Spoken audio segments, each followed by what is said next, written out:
The Silver Dragon Queen and I prepared to return home. At that moment, Lao's father challenged me, seeking to avenge his son. Based on his attack patterns, I quickly assessed his abilities and defeated him.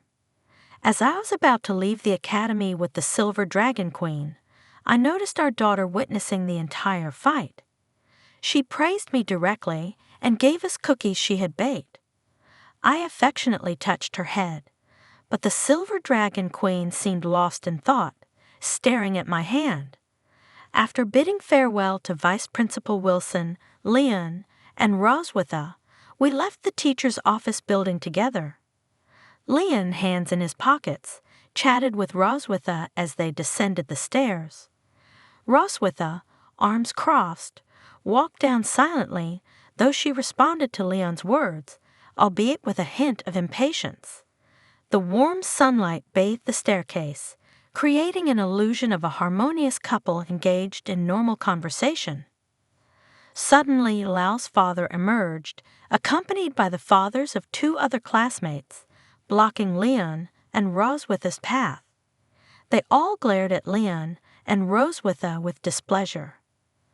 Lao's father, hands still in his pockets, addressed Roswitha impatiently. "Wait a moment, Silver Dragon Queen." Leon and Roswitha stopped, their attention fixed on Lao's father. Roswitha frowned, becoming more alert. She recalled Lao's father's attempt to provoke a conflict in Vice Principal Wilson's office and realized their intentions were far from benign. She looked at Lao's father and asked, "Is there something else? The academy has already provided a resolution. Didn't you agree?" Lao's father offered a gentle smile, leading Roswitha to believe he had accepted the outcome. However, as a duke, he couldn't simply ignore his son's perceived mistreatment.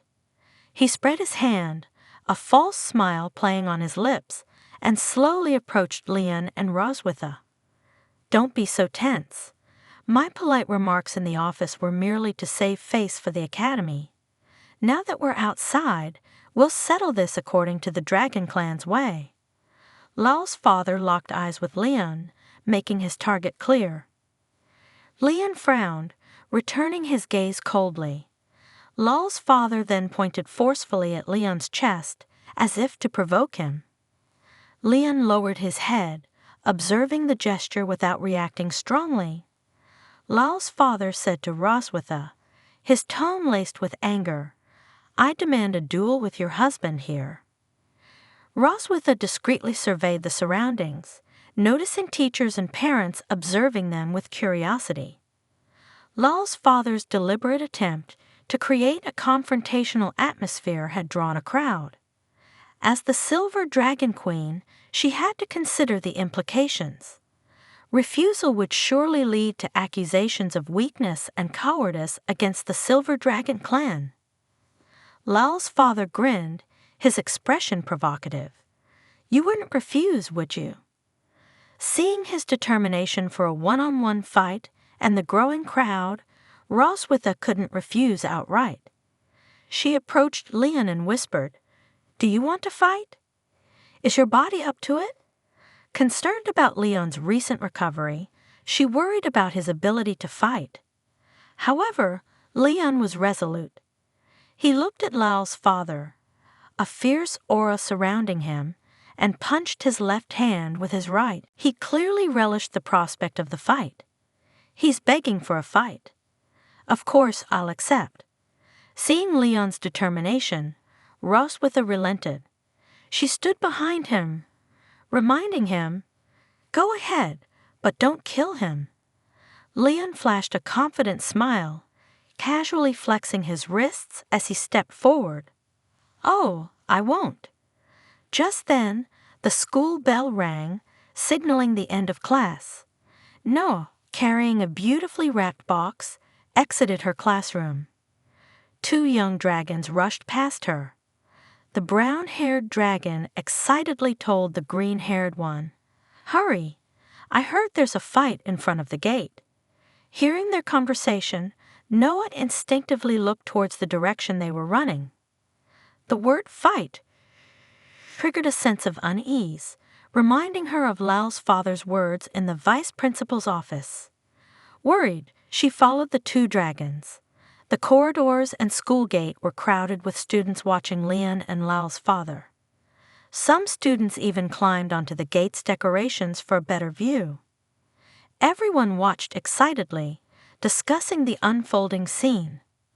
Look, they're fighting. Who's fighting whom? To create space for the fight, Lian and Lao's father moved to an open area in front of the school gate. Lian warmed up with a relaxed demeanor, stretching his thighs and arms. He seemed confident. Lao's father, observing him, noticed Lian's lack of visible strength. He looks weak and doesn't even show his tail. There's nothing to fear but his sharp tongue. Lao's father smiled sinisterly. Winning would avenge his son. My son lost today, but I'll beat his father and restore his confidence. Seeing Lian finish his warm-ups, Lao's father explained the rules, lowering the difficulty. The Crimson Flame Dragon clan doesn't bully. If you last 3 rounds, I'll concede. Lian, however, ignored his words, casually picking his ear and flicking the extracted wax towards Lao's father. Okay. Enough talk. Let's start.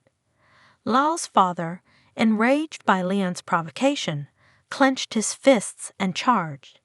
You underestimate me. He gathered magic in his right hand, forming a flame, and swung his fist at Lian. Lian, his expression now serious, prepared for the attack.